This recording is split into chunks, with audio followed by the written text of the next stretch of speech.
Okay, Hamad, can we just rewind here, and can you also discuss the Karkhana concept here, the kind of role it played in promoting that whole contemporary miniature movement? Of course, it was Imran Qureshi, Mehreen's teacher, Hasnaat's teacher, and Hamad's friend who had sort of gotten the idea for this show. But to take it forward, to make it into a movement rather than an isolated showing, and I think that's where Hamad's contribution comes in. My original idea, and when we sat down with Imran, was to say, look, let's do a book that captures this whole process. Because I personally was very interested in the process behind the works. And I think again, you know, sort of it's something about the emphasis on process rather than output as such. You know, earlier we've always looked at a painting rather than the process that fed into that painting. Here we're talking about 6 unknown artists who do a project.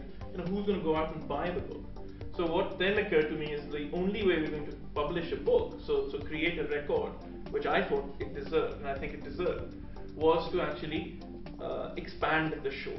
You know, take it to what I thought was its rightful audience, which was the States.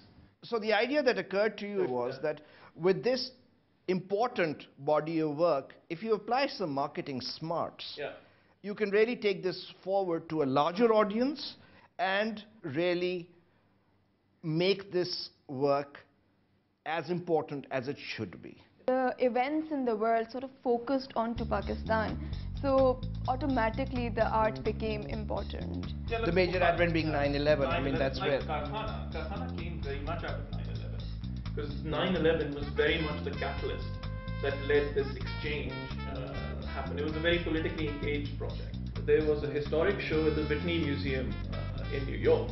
Now the Whitney Museum, its full name is the Whitney Museum of American Art. So post 9/11, they curated a show of how the world looks at America, called The American Effect.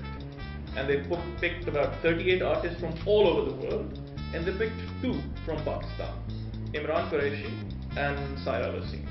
So I was talking to the curator, Larry Rinder, who's sort of quite a principal player in the curatorial and academic scene in the US, as to why did you pick these 2 folks? That's the words he used. I put my finger on a scene.